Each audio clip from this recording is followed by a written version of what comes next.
কেউ ছালটা ছাড়িয়ে নিয়ে সিদ্ধ করছে, পাতাগুলো ছিঁড়ে শিলে পিষছে কেউ, কেউ বা ভাজছে গরম তেলে। ঘোষ দাঁত হাজা চুলকানিতে লাগাবে, চর্মরোগের অব্যর্থ মহাসৎ। কচি পাতাগুলো খায়ও অনেকে, এমনি কাঁচাই, কিংবা ভেজে বেগুন সহযোগে। যকৃতের পক্ষে ভারী উপকার। কচি ডালগুলো ভেঙে চিবোয় কত লোক, দাঁত ভালো থাকে। কবিরাজরা প্রশংসায় পঞ্চমুখ। বাড়ির পাশে গজালে বিজ্ঞরা খুশি হন, বলে নিমের হাওয়া ভালো, থাক, কেটো না।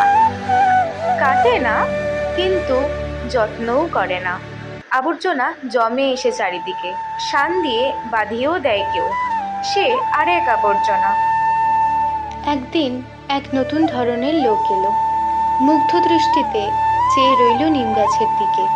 ছাল তুললে না, পাতা ছিঁড়লে না, ডাল ভাঙলে না, মুগ্ধ দৃষ্টিতে চেয়ে রইল শুধু। বলে উঠল, বাহ, কি সুন্দর পাতাগুলি, কি রূপ!